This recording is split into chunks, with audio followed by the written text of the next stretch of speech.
मेरे प्यारे विद्यार्थियों, आज हम 9th क्लास जो एनुअल एग्ज़ाम है, जो ये कल ही 27 फरवरी 2024 को हुआ, उस क्वेश्चन पेपर को सोल्व करेंगे। इस साल का जो क्वेश्चन पेपर है बाकी सालों से कुछ इजी है लेवल उसका। चलो वीडियो को शुरू करते हैं।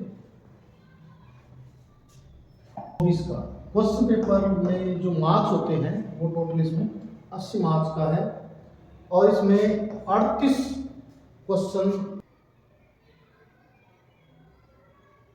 इसमें 5 section A B C D E. अब सेक्शन ए में क्या है, 1 से 20 तक क्वेश्चन, 1 से 18 तक 1 नंबर के, और 19वां 20वां असर्शन और reasoning based question 2। Section B में जो 21 से 25 तक है 2 अंक के हैं, और 26 से 31 तक क्वेश्चन है जो सेक्शन सी के, उसमें 3 नंबर के हैं। सेक्शन डी में जो क्वेश्चन है वो 32 से 35 तक 5 नंबर के हैं, और 36 से जो 38 हैं सेक्शन ई में, वो प्रत्येक क्वेश्चन 4 नंबर का, 2 क्वेश्चन नहीं 4 नंबर के हैं। और इसमें जो क्वेश्चन है वो केस स्टडी बेस्ड क्वेश्चन। तो ये था बोर्ड का पैटर्न, और ये हमारे पास जो क्वेश्चन थे वो 38। चलो इसमें सेक्शन वाइज हम क्वेश्चन पेपर करते हैं। सेक्शन ए है, सबसे पहले ए सेक्शन करेंगे। क्वेश्चन नंबर फर्स्ट, पहला क्वेश्चन, निम्न संख्याओं में अप्रिमेय संख्या कौन सी है? अप्रिमेय संख्या जिसका पूरा वर्गमूल ना निकलता हो। ये इसका रूट 4 है, इसका 6 है, ये 6, इसका 8 है, इसका पूरा रूट नहीं निकलता। तो ये क्या है? अप्रिमेय संख्या है। तो ऑप्शन हमारा सी। सेकंड क्वेश्चन, निम्नलिखित त्रिभुजों की समान समता की कसौटी नहीं है। कौन सी कसौटी नहीं है? एस एस कसौटी होती है, सी एस होती है, ए एस ए होती है, और एस एस ए ये नहीं होती। तो ऑप्शन क्या है? ये है, ये कसौटी नहीं होती। तीसरा क्वेश्चन, किसी समबाहु त्रिभुज का प्रत्येक कोण कितने डिग्री का होता है? प्रत्येक कोण समबाहु त्रिभुज में तीनों भुजाएं बराबर होती है, तीनों कोण भी बराबर होंगे, और तीनों कोण बराबर, प्रत्येक कोण कितने डिग्री का होगा? 60 डिग्री का। फोर्थ क्वेश्चन, एक त्रिभुज की 2 भुजाओं की लंबाई ये दे रखी है 5 सेंटीमीटर, 1.5 सेंटीमीटर। त्रिभुज की तीसरी भुजा की लंबाई नहीं हो सकती। कौन सी नहीं हो सकती? हमें पता है कि त्रिभुज में 2 भुजाओं का जोड़ तीसरी भुजा से बड़ा होता है।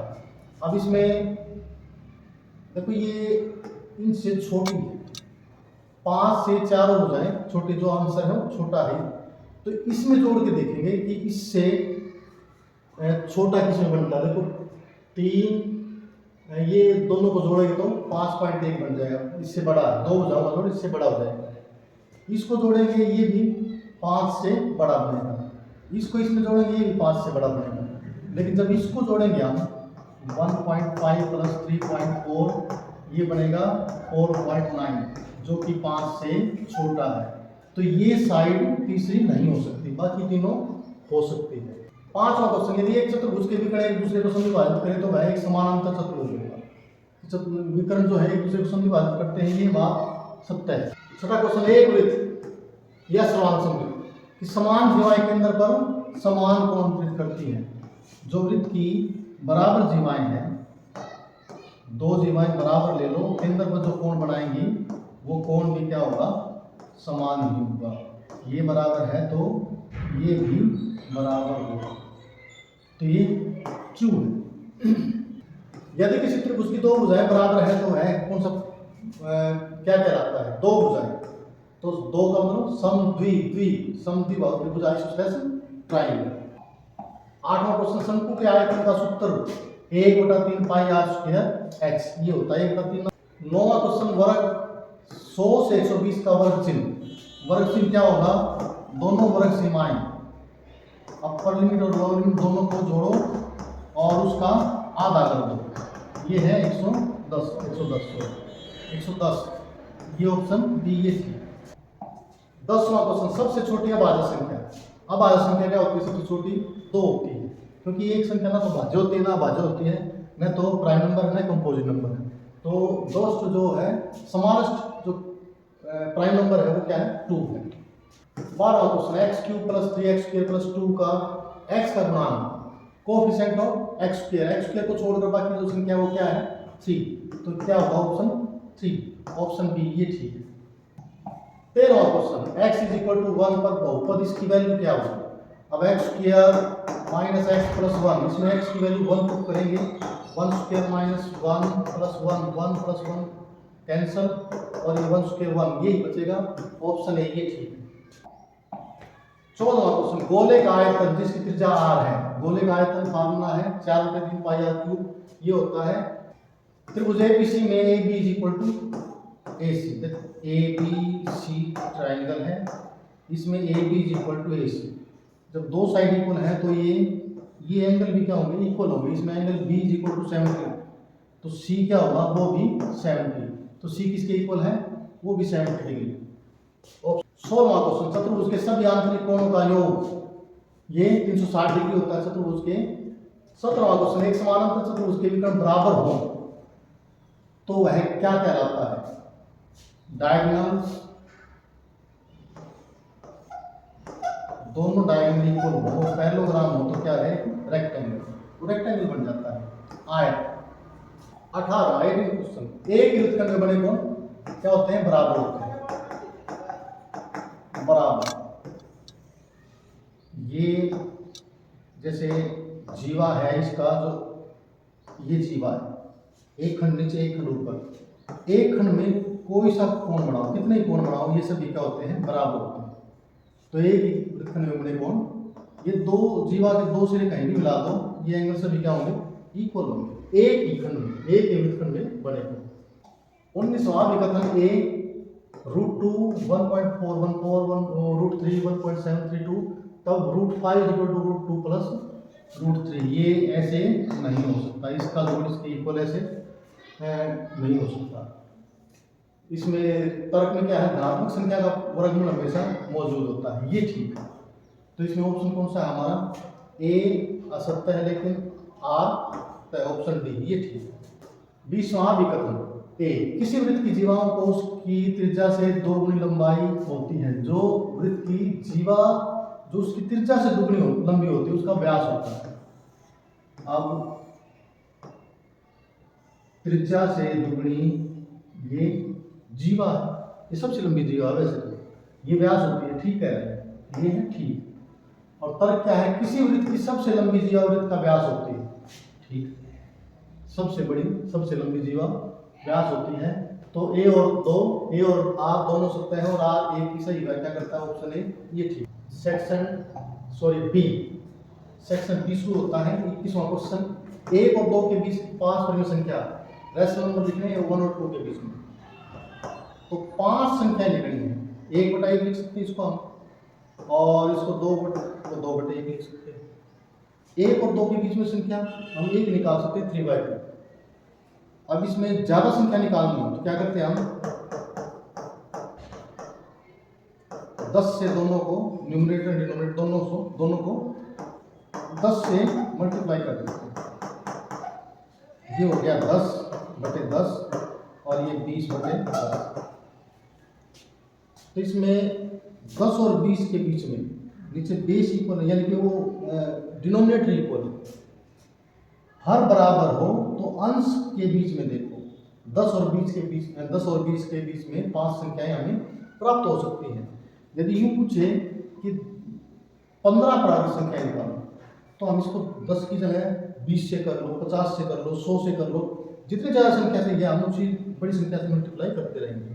और कितनी संख्या, क्योंकि 2 परिमेय संख्याओं के बीच में असंख्य परिमेय संख्या हो सकती है, तो इसमें हमें 5 निकालनी है, 5 परिमेय संख्या ये तो मिल सकती है। इसमें 5 रैशनल नंबर ये कौन सी होगी, दोनों के बीच में 11/10, इसके बाद 12/10, 13/10, 14/10 और 15/10, ये 5 परिमेय संख्या होगी इन दोनों के बीच में। 22 से सरल कीजिए इसकी वैल्यू, ये तो मल्टीप्लाई है, हम डायरेक्ट गुणा कर सकते हैं और फार्मूला इसमें a + b - b ये फार्मूला भी अप्लाई कर सकते हैं। तो ये क्या होता है, a² - b², इसमें 3² - √3 3 स्क्वायर, 3 स्क्वायर 9, ये 3 इज इक्वल टू 6। तो ये है 22वां क्वेश्चन। 22 का और सिंप्लीफाई, सरल करो। तो 32 के पहले फैक्टर बनाएंगे आप। 2 16, 2 8, 2 4, 2 दूनी 4, 2 एकम 2। तो 2 की कितनी है? 2 की 5। 32 को हमने 2 की डिग्री 5, ऊपर है 1/5। घातांक के नियम, डिग्री आपस में गुणा हो जाती है। 2 की डिग्री 5 गुणा 1/5, 5 से 5 कैंसिल, 2 की डिग्री 1 लिखो या 2 ये लिखो। 23वां क्वेश्चन, 1/√7 - 2 के हर का प्रमीकरण। Rationalise the denominator. तो रैशनलाइज कैसे करेंगे? √7 - 2 इसके उल्टे से, साइन में उल्टा, √7 + 2 √7 उसी से मल्टीप्लाई उसी से डिवाइड, ये 7 उसी से मल्टीप्लाई उसी से डिवाइड, ये है रैशनलाइज डिनोमिनेटर का। अब ऊपर गुणा ऊपर से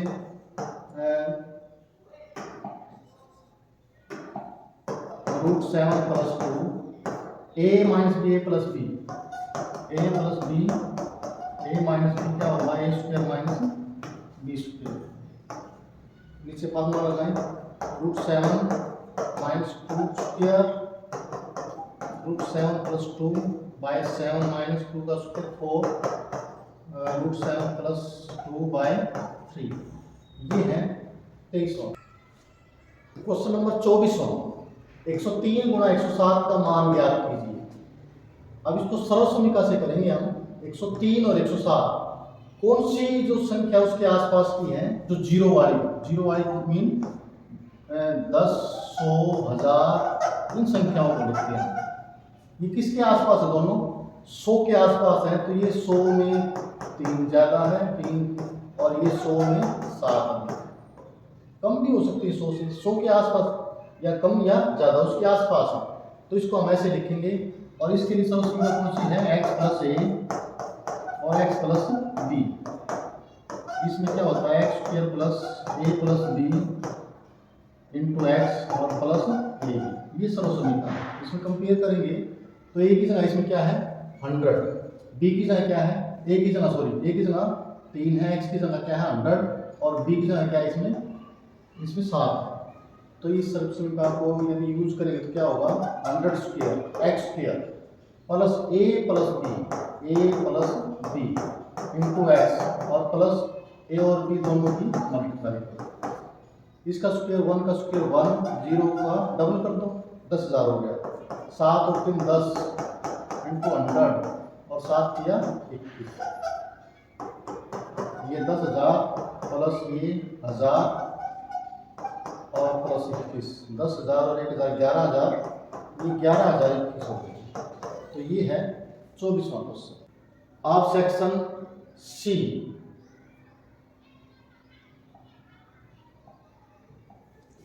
सेक्शन सी में 26वां क्वेश्चन, गुणनखंड कीजिए, फैक्टराइज। इसे फैक्टर बनाएंगे, क्या करेंगे? दो संख्या ऐसी ढूंढो जिनकी हम गुणा करेंगे तो 2 × 7 कितना होगा? 2 × 3 6 आए, 2 × 3 6, और यह जमा है। जोड़ करने पर क्या आएगा? बीच वाला,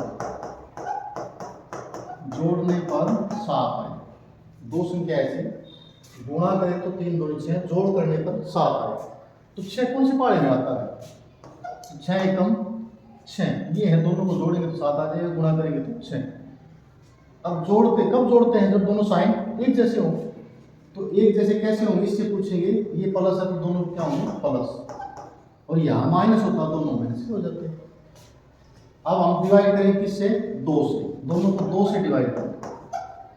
2 दिया 6, ये प्लस का 3 और ये प्लस का 1/2। हाँ, ये जो बहुपद है, ये पॉलिनोमियल है, ये x में है। तो इन दोनों के आगे जो हमने संख्या निकाली है उसके आगे x लगा दो। ये क्या होगा? फैक्टर। ये बटे में है, अपॉन में है, तो एलसीएम लेके सीधा करो। 2 एलसीएम है, 2 से मल्टीप्लाई करोगे, 2 से करोगे, 1 आ जाएगा। तो ये आंसर है इसके फैक्टर। ये 27वां क्वेश्चन, एक अर्धगोलीय कटोरे की त्रिज्या 3 सेंटीमीटर, इसमें पानी की मात्रा कितनी होगी? अब पानी का मतलब इसका वॉल्यूम, अर्धगोला जैसे ये होता है अर्धगोला, इसमें पानी यदि भरेंगे तो इसका वॉल्यूम क्या होगा?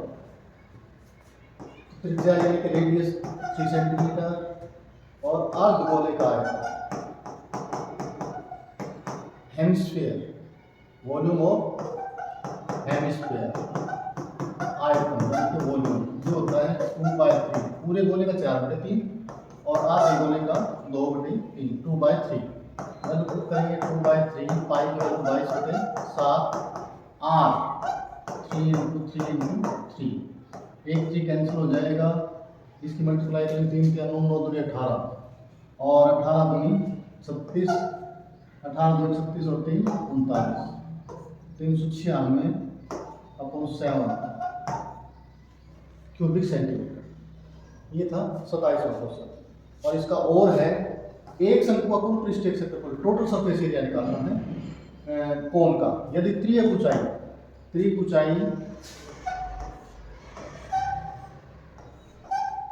इसमें त्रियक ऊंचाई जो स्लांट हाइट है 21 सेंटीमीटर और आधार का व्यास डायमीटर है 24, रेडियस क्या होगा 12 सेंटीमीटर। ये है एल 21 सेंटीमीटर रेडियस, 24 डायमीटर है, 2 से डिवाइड कर तो 12 सेंटीमीटर। टोटल सरफेस एरिया शंकु का कुल पृष्ठीय क्षेत्रफल,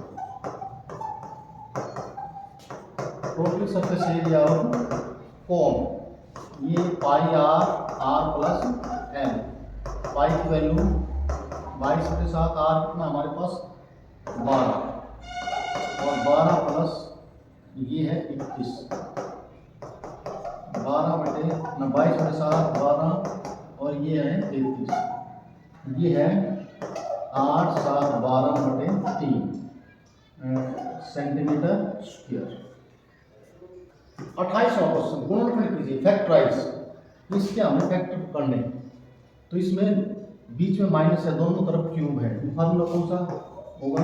a³ - b³ और इसके फैक्टर होते हैं -ba² + b² और प्लस a।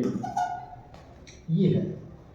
अब किसका क्यूब करें ये हो जाएगा, किसका करें क्यूब 4 साथ में x, ये क्यूब किसका क्यूब करेगी 343 y³ हो जाए, 7 का क्यूब है ये और साथ में y, ये क्यूब a³ - b³। अब देखो कंपेयर करें, a की जगह क्या है इसमें 4 और b की जगह क्या है 7y, तो फर्स्ट ब्रैकेट a - b, दूसरी a² और प्लस b² प्लस a,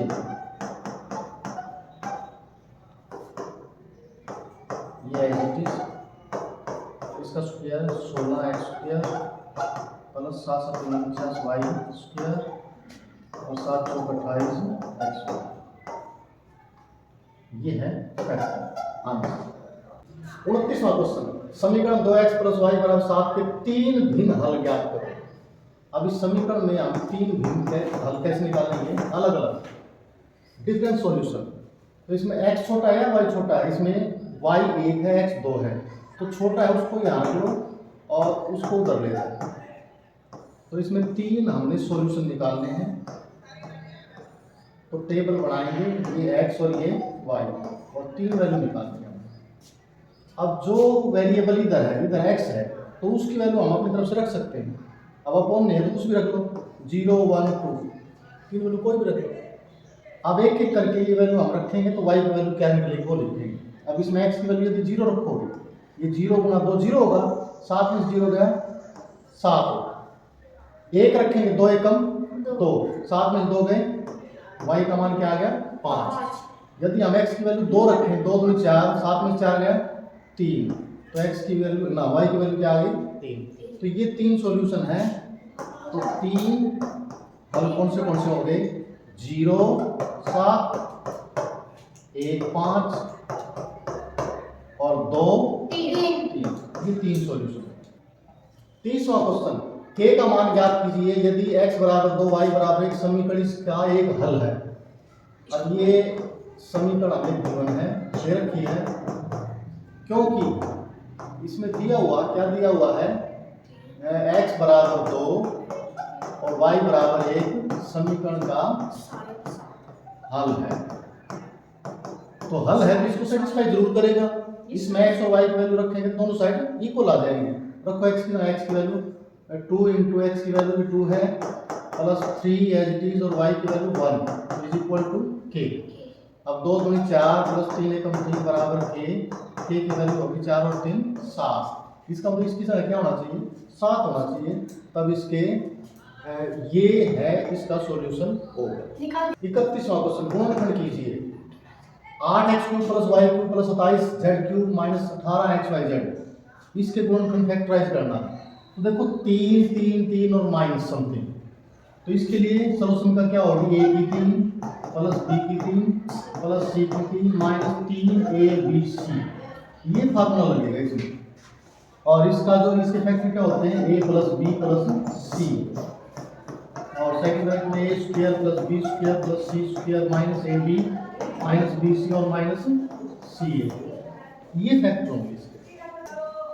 तो इसमें ये सर्वसमीका है। इसमें हम ये देखेंगे किसका क्यूब करेगी 8x की क्यूब हो जाएगी, 2x उसका क्यूब, किसका क्यूब करेगी y³ हो जाएगी y³, किसका क्यूब करेगी 27 z की 3 हो जाएगी 3z और ये क्यूब माइनस। अब हमारे पास a आ गया 2x, b आ गया y, c आ गया 3z। तो आगे क्या है 3abc, हम पूरा फार्मूला करेंगे 3 इंटू a की वैल्यू 2x और b y और c की वैल्यू क्या है 3z। अब गुणा करके देखेंगे क्या ये बात आम है, क्या ये आता है ना, 3 2 6 7 18 xyz आता है ना। तो इसका मतलब है ये हमने ठीक लिख दिया। अब जैसे इसके फैक्टर ये होते हैं उसी तरह इसके फैक्टर क्या होंगे, पहला फैक्टर x ना a plus b plus c, दूसरा फैक्टर क्या होगा a square plus b square plus c square minus ab, a और b multiply 2x into y minus bc y into 3z minus ca 3z into 2x। ठीक है, अब bracket खोल लो। ये था मेन, इसमें फार्मूला याद होना चाहिए और कुछ नहीं है इसमें। इसका स्क्वायर 4x स्क्वायर, y का y स्क्वायर, इसका square 9z square minus 2xy minus 3yz minus 3 दूनी 6zx। ये है 31वां। हाँ, ये 31वें का और है। उपयुक्त सर्वसमीका का प्रयोग करके 999 क्यूब का मान ज्ञात कीजिए। अब इसमें भी आइडेंटिटी यूज करनी है। ये देखो 999 जो है किसके आसपास की संख्या है, ये 1000 के आसपास की जीरो वाली संख्या लेनी है हमने पहले, उसमें से एक कम है ये, इसको ऐसे लिख देंगे। तो इसके लिए जो सर्वसमीका है जो फार्मूला कौन सा लगेगा, a माइनस b का क्यूब ये लगेगा। और इसका ये फार्मूला होता है a cube minus b cube minus 3ab और ब्रैकेट में a माइनस b, ये सर्वसमीका होती है। तो इसमें a की जगह कंपेयर करेंगे तो a की जगह 1000 और b की जगह क्या है 1। फार्मूला a क्यूब, ये सॉरी एक जीरो फालतू हो गई है, a cube minus b cube minus 3 into a into b और ब्रैकेट में a minus b। a cube 1 की 3 1 होता है, जीरो की तिगनी कर दो, 3 डिग्री है तो कितनी होगी 9 3 3 6 और 2 9, 1 का क्यूब 1, 3 को गुणा करो सभी 3 एकम 3 और 3000 गुणा 1000 में से 999 तो घटा सकते हैं इसको हम। ये 3 3 6 और 3 9 माइनस 1 3 जीरो लिखो पहले तो 3 से गुणा 3 27 3 27 और 2 29 3 27 और 2 29। अब इसमें 3 3 6 3 9 माइनस ये माइनस वाले इकट्ठे कर दो 2997001।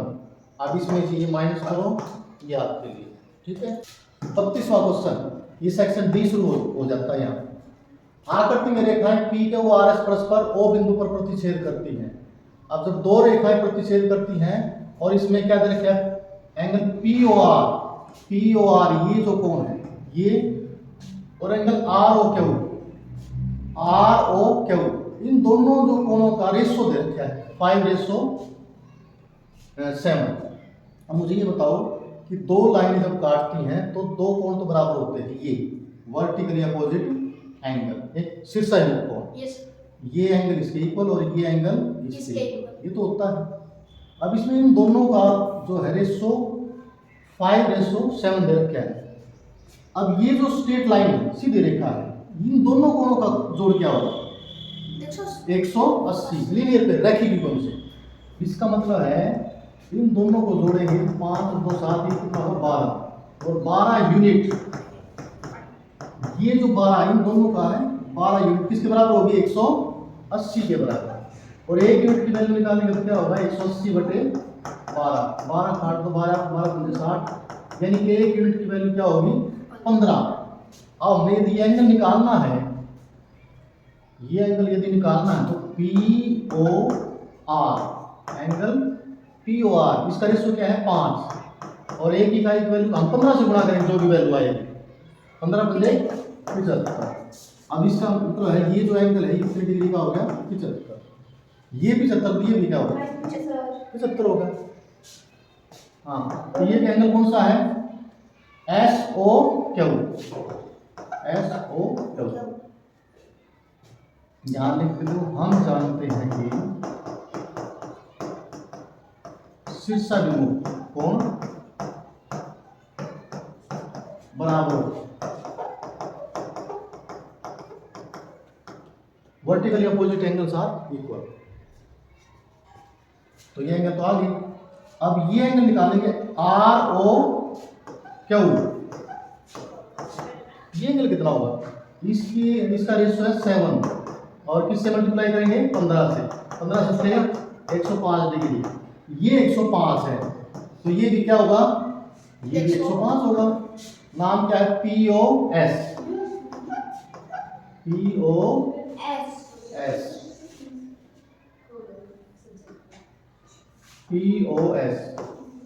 ठीक है। तो ये सब एंगल यहाँ निकल गए। ये 33वां, यदि एक बिंदु C दो बिंदु A और B के बीच इस प्रकार स्थित है कि AC बराबर BC, तो सिद्ध कीजिए कि AC बराबर 1/2 AB। चित्र बनाकर समझाइए। अब इसमें हम चित्र जगह यहाँ देखो, ये चित्र बना रहे हैं हम, ये दो बिंदु AB, उसके बीच में क्या है, C है, और C ऐसी जगह है जिससे कि AC और BC बराबर है, ये दोनों भाग बराबर है बीच में इसका। तो इसमें सॉल्यूशन हम लिखेंगे। सबसे पहले तो ये 1-2 लाइन लिख दो, क्योंकि ये एक नंबर का तो है नहीं, लिखना पड़ेगा। बिंदु C AB के मध्य है, इस प्रकार स्थित है कि AC बराबर BC, और हमने ये सिद्ध करना। अब ये बताओ मुझे AB की वैल्यू क्या होगी, क्योंकि AB बराबर AC जमा BC लिख सकते हैं इसको हम, AC जमा CB या BC लिख सकते हैं।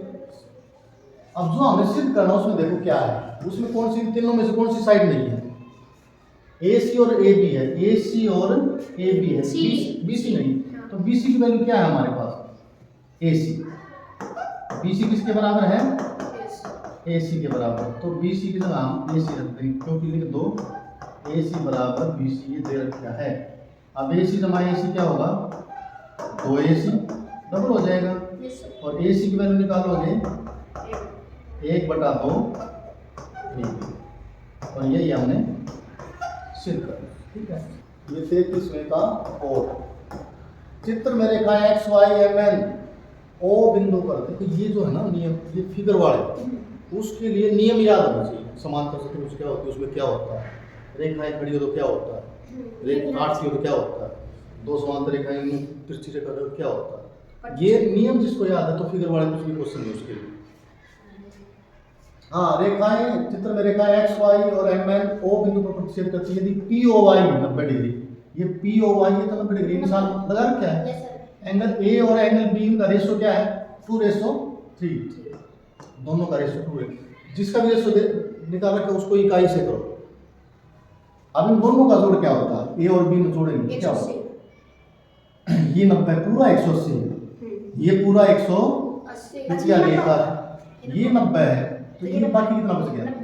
ये भी 90 बच गया। Yes, sir. ठीक है, इसका मतलब है इन दोनों का जोड़ करियो 2 + 3 = 5। 2 इनका रेशो 2 + 3 है Yes. और कोणों का जोड़ कितना है? 90। तो 5 इकाई किसके बराबर है? 90 के बराबर। एक इकाई की वैल्यू क्या होगी? 90/5 18। तो 18 से गुणा करेंगे जो भी वैल्यू आएगी। अब ए की वैल्यू बताओ क्या है? ए = 2 है ना, ए का, तो 2 गुणा में 18, 18 दूनी 36 डिग्री। और बी की वैल्यू क्या आ गई? 3 × 18, ये 18 ये 54, दोनों कोण आ गए। Yes, sir. अब उससे पूछा है सी का मान। अब सी ये किसके बराबर है? अब मुझे ये बताओ कि ये पूरा ये एंगल कितनी डिग्री का होगा? या रेखा है, और रेखा चाहे टेढ़ी हो चाहे कैसी हो, उसके ऊपर बने कोणों का जोड़ कितना होता है? 180। लीनियर पेयर या रैखिक युग्म b + c, क्योंकि b + c दोनों का जोड़ है 180। ये है रैखिक युग्म या लीनियर पेयर। ठीक है, अब b की वैल्यू हमारे पास है 54 और c हमें निकालना है। c की वैल्यू निकालो, 54 को उधर ले जाओ, 180 - 54 कितना रह गया? 126 और यही हमने निकाल लिया। ठीक है, 34वां क्वेश्चन। एक त्रिभुज का क्षेत्रफल ज्ञात कीजिए जिसकी भुजाएं 40, 24 और 32 है। अब जब त्रिभुज की 3 भुजाएं दे रखी हैं तो हम क्षेत्रफल निकालने के लिए कौन सी विधि अपनाते हैं? हीरो का फार्मूला, 40 मीटर, 24 मीटर और 32 मीटर। त्रिभुज की भुजाएं यहाँ कर लेते हैं। सॉल्यूशन 34वां, इसमें त्रिभुज की भुजाएं ये है 40 मीटर, 24 मीटर और 32 मीटर। इसमें क्या निकालते हैं? फार्मूले में तीनों का जोड़ यानी कि अर्ध परिमाप का मतलब ये परिमाप हो गया, उसका आधा कर दो, उसको अर्ध परिमाप, इसको एस बोलते हैं। जोड़ दो, ये हो गया 4 और 2 6, 96/2, ये 48, ये अर्ध परिमाप। अब त्रिभुज का क्षेत्रफल निकालने का जो हीरो का फार्मूला कौन सा है? S - A, यानी कि पहली साइड ये A B C 3 साइड है, S - दूसरी साइड, S - तीसरी साइड, और वैल्यू रख दो 48। S की वैल्यू 48 - पहली भुजा कौन सी है? 40, 48 - दूसरी भुजा 24, 48 - तीसरी भुजा 32 और सारे का वर्ग। 48 कितना बच गया? 8 और ये 4 24 और ये 16 वर्ग। इसके फैक्टर बनाएंगे। फैक्टर का मतलब जैसे 48 के ऐसे फैक्टर बनाते हैं, 2 24, 2 12, 2 6 12, 2 3 6, 3 1 3 ऐसे। तो कितना हो गया? 2 × 2 × 2 × 2 × 3, यही हो गया ना? Yes, yes. 8 के क्या होंगे? 2 × 2 × 2, 2 दूनी 4 दूनी 8। Yes. 24 के 2 दूनी 4, 4 दूनी 8 और 8 किए 24। 16 के 2 दूनी 4, 4 दूनी 8 और 8 दूनी 16, यही हो गया ना? Yes, sir. अब वर्गमूल के अंदर फैक्टर जब पेयर में होते हैं, जोड़े में, उसका एक बाहर निकल जाता है। ये पेयर है, इसका एक बाहर, ये पेयर है एक बाहर, ये पेयर है एक बाहर, ये पेयर है उसमें से एक बाहर, ये पेयर है एक 2 बाहर, और आगे ये पेयर है ये भी 2 बाहर, ये पेयर है ये भी 2 बाहर, और क्या बच गया? 3 एक यहाँ एक यहाँ, ये भी पेयर बन गया Yes, sir. एक बार। अब दोनों की इन सभी की मल्टीप्लाई करेंगे। 1 2 2 दूनी 4 4 दूनी 8 8 दूनी 16 16 दूनी 32 32 दूनी 64 64 दूनी 128 128 को 3 से करो 3 8 24 Yes, sir. 3 दूनी 6 और 2 8 3 एकम 3 ये है वर्ग मीटर।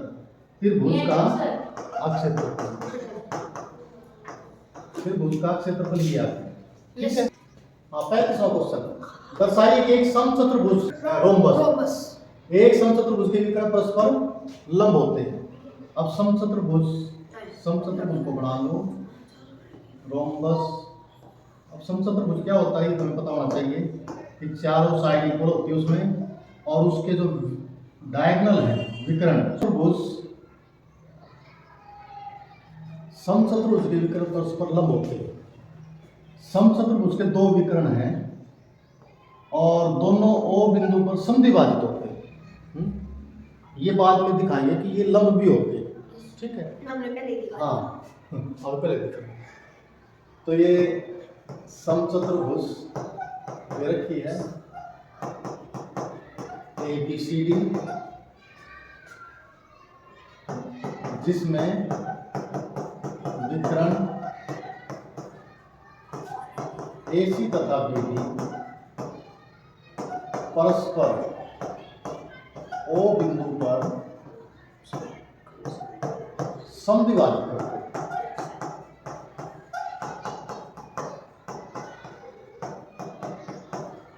समद्विभाजित करना आदि हो जाते हैं। सिद्ध करना, क्या सिद्ध करना है कि ये लंब भी होती है। ठीक है। AC लंब है BD का। ठीक है। ये आपस में लंब होती है, यानी कि ये जो है ये एंगल 90 डिग्री है। परिमाण,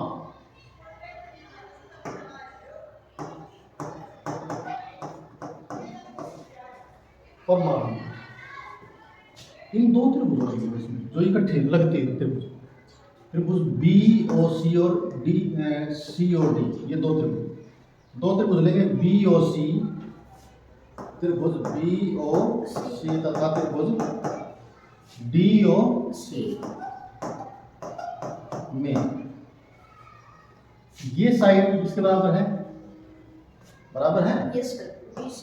BC बराबर BC। क्यों है? क्योंकि समचतुर्भुज की चारों भुजाएं बराबर होती हैं।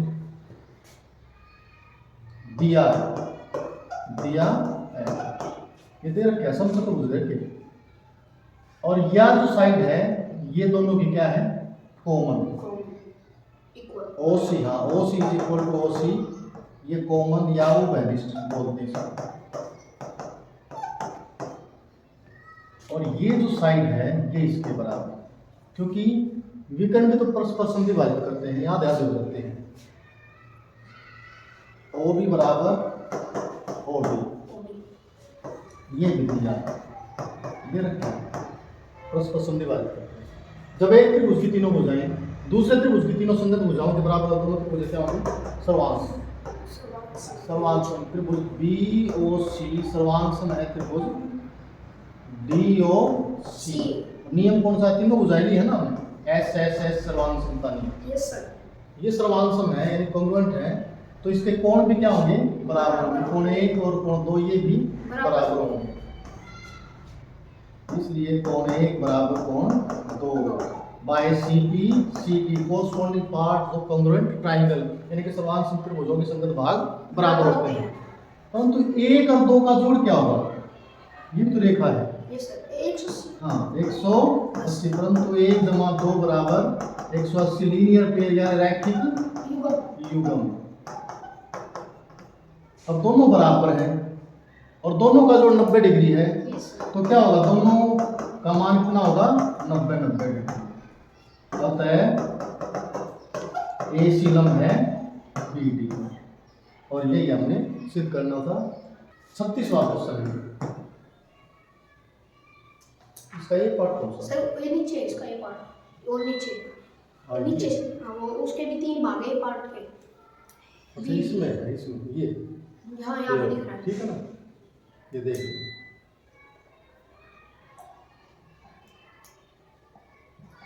हाँ, 136वां क्वेश्चन। हाँ, फिगर दे रखी है और BD का ये तो इसमें देखेंगे, इंग्लिश में पढ़ेंगे। सीधा फिगर है, answer the following questions. First क्या है, the coordinate of B. B के कोऑर्डिनेट क्या है? अब बी के क्या है, ये एक्स एक्सिस है और ये वाई एक्सिस y है। axis ये ओरिजिन, yes ये प्लस के एक्स माइनस के एक्स प्लस के वाई और माइनस माइनस के y ठीक है, चार कोऑर्डिनेट हैं। अब कोऑर्डिनेट बी के निकालने, बी के देखो, बी के सामने एक्स कितना, -5, पहली वैल्यू एक्स की होती है, और इसके सामने वाई कितना, वाई इसके टक्कर में 2, तो बी के कोऑर्डिनेट क्या हो गया, -5 और 2, यानी तो -5 और 2, ठीक है। इसके बाद point identified by the coordinate -3 -5, x की वैल्यू -3 कहाँ है, x -3 और y कितना है 5, x -3 और y -5, उसके सामने जो बिंदु है E. उसका नाम बताना, कौन सा है वो बिंदु, E है वो, ठीक है। और थर्ड में ए पार्ट, फाइंड द एब्सिस में x की value of point D and ordinate y की वैल्यू निकालनी ऑफ द पॉइंट H। अब D का एब्सिस यानी कि x की वैल्यू क्या है, D पॉइंट कहाँ है, D पॉइंट में x क्या है यहाँ 6, और इसमें y क्या है 2, y इसके सामने y कितना है 2, तो x तो एब्सिस तो हो गया 6 और 2 ये हो गया 2। इसमें इसका बी पार्ट है, वैसे वो और है, चाहे ये करो चाहे हम दोनों ही करेंगे। Find the area of the rectangle form by the line segment BD, ये BD और and x axis in figure, ये BD और एक्स एक्सिस, ये जो है ना ये रेक्टेंगल है, ये जो आयत है yes sir इसका क्षेत्रफल निकालना। अब एरिया क्या होगा, एरिया या क्षेत्रफल क्या होता है, लंबाई गुना चौड़ाई ये होता है लेंथ इनटू ब्रेथ। yes अब इसमें लेंथ देखो कितनी लेंथ, 6 तो प्लस के है और 5 माइनस के, 6 और 5 कितने हो गए 11। लंबाई, क्योंकि लंबाई जो लेते हैं तो प्लस की लेते हैं, खाने के लिए ये 11 है। चौड़ाई कितना, कितना चौड़ा है ये देखो, या बीच में से देखो कितना, ये 2 है, 2 एक ये दूसरा है, ये 2 है, लंबाई 11 चौड़ाई कितनी है 2, 11 दूनी 22 और ये वर्ग इकाई, ये है इसका बी पार्ट। लास्ट वाला विज्ञापन के लिए फ्लाईओवर, 37वां क्वेश्चन कि त्रिकोणीय साइड की दीवारों का उपयोग किया गया है, दीवारों की भुजाएं 122 मीटर 22 मीटर और 120 मीटर है। विज्ञापनों से प्रति वर्ष 5,000 रुपये प्रति वर्ग मीटर की कमाई होती है। अब जानकारी इसमें ये देंगे, इसमें भी 4 भाग, 3 भाग है एक और।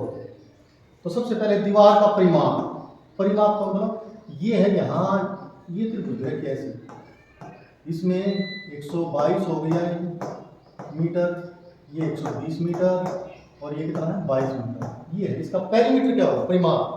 परिमाप होता है सभी भुजाओं का जोड़, 122 120 और 22। अब जोड़ेंगे 2 2 4 2 2 4 2 6 और 2, ये मीटर, ये है फर्स्ट इसका परिमाप। फिर उस डायरेक्ट उसका परिमाप क्या, तीनों भुजाओं को जोड़ेंगे। हीरो का सूत्र क्या लिखना है, ये अभी लिखा था S minus A S minus B S minus C। त्रिभुज का क्षेत्रफल निकालने का ये हीरो का फार्मूला, जहाँ S कैसे निकालते हैं, S A plus B plus C तीनों भुजाओं का जोड़ बटे 2, ये फार्मूला, ये सिर्फ सूत्र ही लिखना था इसमें। थर्ड क्या है, थर्ड का फर्स्ट पार्ट त्रिभुजाकार दीवार का क्षेत्रफल, यानी कि ये सूत्र लगा के ये त्रिभुज है, क्षेत्रफल निकालें। अब इसमें S यहीं से निकालो, S का मान 264 और बटे 2 कितना हो गया ये 132 मीटर, इसमें रख दो। क्षेत्रफल क्या होगा फिर यही निकाल दें, 132 S का मान और फिर 132 माइनस पहली भुजा कितनी है 122, फिर 132 माइनस दूसरी भुजा 120, फिर 132 माइनस दूसरी भुजा 22, 132 और ये कितना है 10 और ये बच गया 12 और ये है 110, ठीक है, ठीक है ना। फैक्टराइजेशन फैक्टराइजेशन कर लो। 132 के फैक्टर 2 6 12 2 6 12 2 3 6 और 3 11 ये है 2 गुणा 3 गुणा 11। वैसे तो इसमें है ना 0 2 है, 1 0 बाहर आ जाएगा, यानी कि 2 0 की 1 0 बाहर आ जाती है। ये इसके फैक्टर 132 के एक है, क्योंकि 0 तो बाहर ले लिया हमने, एक रह गया। 12 घटपड़े बनाओ, 2 दूनी 4 4 3 12 और आगे है 11, यही है। अब बाहर निकालो, जो पेयर में है 2 डबल है 1 बाहर, 11 डबल है 1 11 बाहर, 3 भी डबल है 3 भी डबल है वो 3 भी बाहर, और क्या बच गया 2 2 भी डबल है वो भी बाहर, सारे बाहर निकल गए ना। यस, एक रह अंदर गया, रूट खत्म, एक रह गया। एक का तो रूट एक ही होता है। हाँ 11 दिया 33, 33 दूनी 66, 66 दूनी 132 और 132 एक 0 है, 1320 वर्ग मीटर। ये है त्रिभुज का अक्षेत्रफल। आगे है बी, क्योंकि इसमें और है, या तो ये करो, वैसे क्वेश्चन तो हो गया ये भी देख लो क्या है। यदि कंपनी 1680 वर्ग मीटर क्षेत्रफल वाली एक दीवार को 3 महीने के लिए किराए पर लेती है तो उसे कितना किराया देना पड़ेगा। अब 38वां क्वेश्चन, क्लास 9 के एक विशेष खंड में 40 छात्रों से उनके जन्म महीने के बारे में पूछा गया है और प्राप्त आंकड़ों के लिए निम्नलिखित ग्राफ तैयार किया गया है। दिए गए दंड आलेख को देखें और निम्नलिखित प्रश्नों के उत्तर दें। ये ग्राफ है, इसको देख के ये आंसर देंगे हम। तो सबसे पहले क्या है, नवंबर के महीने में कितने विद्यार्थियों का जन्म हुआ। नवंबर महीना का देखो, ये इधर महीना है और इधर विद्यार्थियों की संख्या, या नवंबर का महीना ये है, और इसमें यहाँ तक है, इसके सामने देखो क्या है 4, तो नवंबर महीने में 4 विद्यार्थियों का जन्म हुआ। पहला आंसर 4। किस महीने में सबसे अधिक विद्यार्थियों का जन्म हुआ। सबसे बड़ा कौन सा है, अगस्त। ये है सबसे बड़ा। Yes, sir. 6 विद्यार्थियों, कौन सा महीना ये अगस्त। अगस्त। ये है अगस्त महीने में सबसे ज्यादा विद्यार्थियों का जन्म हुआ है। और थर्ड का ये पार्ट है, उन महीनों के नाम लिखो जिसमें 4 विद्यार्थियों का जन्म हुआ। 4 फरवरी, अक्टूबर, एक नवंबर, तो है दिसंबर। फरवरी, और 4 अक्टूबर नवंबर दिसंबर। यस सर, ये है फरवरी। दूसरा क्या है अक्टूबर, अक्टूबर, नवंबर, नवंबर दिसंबर। और दिसंबर। ये 4 महीने हैं जिसमें 4 विद्यार्थियों का जन्म हुआ, एक जैसे। तो आज की वीडियो में इतना ही। वीडियो अच्छी लगी है तो लाइक करें, शेयर करें, सब्सक्राइब करें और इस तरह एक वीडियो के लिए हमारे चैनल से जुड़ें। Thank you.